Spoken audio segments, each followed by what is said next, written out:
Hello and welcome. This is Health by Numbers. I'm KB. No scrubs, just facts. Let's start with an uncomfortable math. More than 1 in 10 adults on this planet already have prediabetes. And here's the scary part.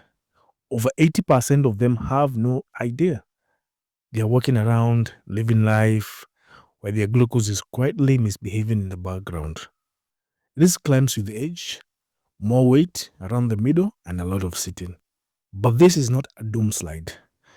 Prediabetes is often reversible. Think of it as your early warning, not your final destination. Here is what is really going on behind the glucose drama. Your body can still make insulin, yes. The factory is still open, lights are on, and staff is still present. The problem is the customers, that is your cells. They'll stop listening to the insulin polite knocks.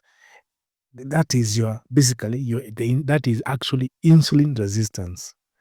So sugar hangs around longer after meals because nobody opened the door to let it in. Meanwhile, the pancreas is backstage sweating, pushing out more and more insulin, trying to make the message land.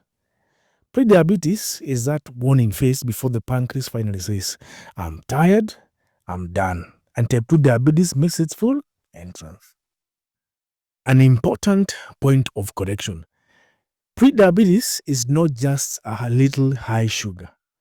At this stage, your glucose can still look normal on a random test.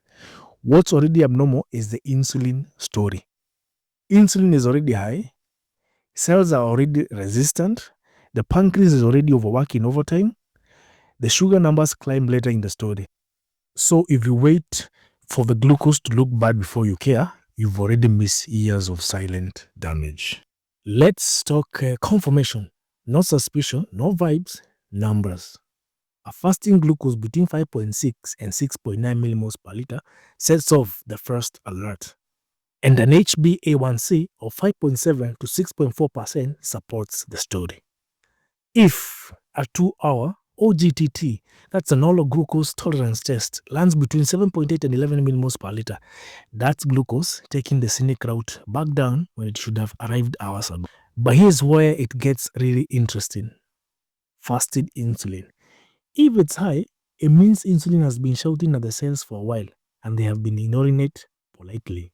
Classic insulin resistance. Then we have HOMA IR, the underrated rockstar of metabolic diagnostics. Think of it as an insulin's report card. It tells us how hard insulin has had to work just to get glucose indoors. A HOMA IR above 2.0 is the something's brewing zone. Above 2.5, that's not brewing. That's confirmed insulin rebellion. So, even if glucose still looks innocent on the surface, HOMA-IR reveals the backstage drama long before diabetes steals the spotlight. So, who should really have their radar on? These are people gaining weight around the middle when waist is bigger than hips. That's the insulin rebellion signal. Family history of type 2 diabetes. This is genetics actually sending emails before you were born.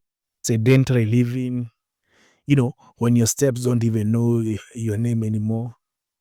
For those who have chronic sleep debt, cortisol goes up and glucose follows the drama. PCOS and metabolic syndrome. This is insulin resistance usually starts sitting in that group chat. And if you have had gestational diabetes before, your body has already shown that it can tip into high glucose territory under stress. Pre-diabetes isn't a neutral waiting room. Damage starts early.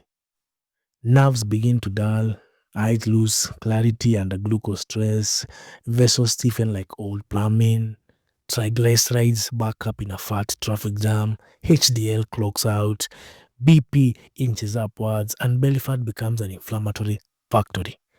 This isn't the sequel. It's already the first act of a metabolic wear and tear. Here's the win. Reversal isn't poetic, it's practical. Lose just 5 to 7% of body weight. Risk drops almost 60%. Walk 30 to 45 minutes daily. Muscle becomes glucose sponge. Fiber first, carb second, spikes flatten instantly. Sleep 7 to 9 hours. Cortisol stops sabotaging insulin. Swap sugary foods for water or tea. Your pancreas starts thanking you. Protein at every meal slows entry and tames hunger. And late night eating, retire it.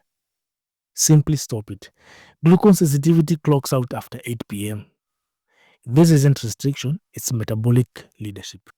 So, in summary, prediabetes is pretty common, but often silent. It's driven mainly by insulin resistance and not just high sugar intake. Blood sugars tend to rise later in the process, which is why many people miss it early on. But the good news, early action can actually reverse the course. If this brought you clarity, support the channel by liking, subscribing, and leaving a comment. This is Help by Numbers, no scrubs, just facts.